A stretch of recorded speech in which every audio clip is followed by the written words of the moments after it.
پھر فرماتے ہیں کہ وقت ہو گیا، وہ نکلے لے کر اپنے لشکر کو، اور اس جگہ پر ایسے وقت میں پہنچے جب عصر کا وقت قریب تھا یا عصر کا وقت ہو چکا تھا۔ اب عصر کا جب وقت ہو جاتا ہے اس کے بعد دن پورا ہونے میں خاص وقت نہیں رہتا، عصر کے بعد فوراً غروب ہوتا ہے، اور جیسے ہی غروب ہوتا ہے رات شروع ہو جاتی ہے۔ اور یہ ایسا عمل ہے جو دن کے اجالے میں ہوتا ہے، رات کے اندھیرے میں نہیں ہوتا۔ جو بزدل لوگ ہوتے ہیں وہ حملہ رات کے اندھیروں میں کرتے ہیں، جیسے ابھی ابھی ہوئے ہیں حملے، وہ بزدل لوگ رات کے اندھیروں میں حملے کرتے ہیں، باقی مجاہدین دن کے اجالوں میں میدان جنگ میں جہاد کرتے ہیں۔ تو اس نبی نے بھی دیکھا کہ اب عصر کا وقت قریب ہے کہ سورج غروب ہو جائے گا اور پھر رات ہو جائے گی، ہمارا کام صحیح نہیں ہو سکے گا۔ تو وہ مخاطب ہوئے سورج سے، اور سورج سے کہا کہ بھائی تجھے بھی اللہ نے ایک حکم دیا ہے، تو بھی اللہ کا حکم پورا کر رہا ہے، ہم بھی اللہ کے حکم کے مامور ہیں، اور اللہ ہی کا حکم لے کر ہم بھی نکلے ہیں۔ اور یہ بات طے ہے کہ سورج خود اپنی مرضی سے نہیں چلتا، بلکہ سورج کو اللہ نے چلایا ہے۔ جس دن سے پیدا کیا اسی دن سے وہ سورج برابر چل رہا ہے اپنی رفتار کے ساتھ۔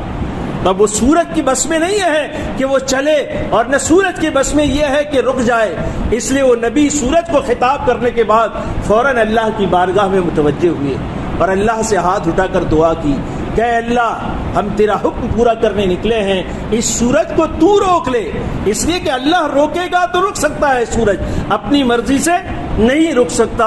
اس میں علماء فرماتے ہیں ایک دلیل اس حدیث میں اس بات پر بھی ہے کہ جو لوگ آج دنیا میں یوں کہہ رہے ہیں کہ بھئی یہ سب کچھ جو چل رہا ہے دنیا میں وہ آٹومیٹک ہو رہا ہے، یہ کیا ہو رہا ہے؟ یہ آٹومیٹک، سورج اپنی مرضی سے چل رہا ہے، چاند اپنی مرضی سے چل رہا ہے، دن اپنی مرضی سے آ رہا ہے اور رات اپنی مرضی سے ہو رہی ہے۔ جو سارے کاروبار لوگوں کے جو چل رہے ہیں وہ آٹومیٹک ہو رہا ہے، اس کو چلانے والا کوئی نہیں ہے۔ اس بات پر دلیل ہے کہ انہوں نے اللہ سے خطاب کیا کہ اللہ تو روک لے، اور اللہ کے رکنے سے وہ سورج رکا۔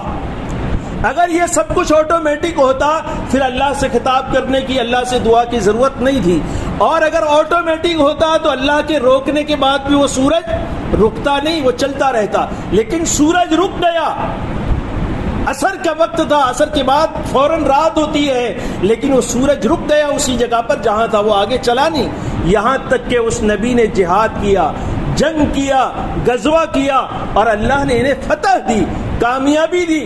کامیابی کے بعد انہوں نے مال غنیمت جمع کیا، یہاں تک وہ سورج اسی جگہ رہا۔ اس کے بعد پھر جب اللہ نے کام پورا ہو گیا پھر اللہ نے حکم دیا، وہ سورج آگے بڑھا۔ تو یہ غنیمت کو جمع کیا۔ اب یہاں سے کچھ چیزیں ہیں انشاءاللہ آئندہ اسے عرض کریں گے، کچھ غنیمت کے سلسلے میں کچھ باتیں عرض کرنی ہے۔ اللہ اوپر جو باتیں کہی گئی اسے ہمیں سمجھنے کی، اس پر عمل کی توفیق عطا فرماوے۔ وآخر دعوانا ان الحمدللہ رب العالمین۔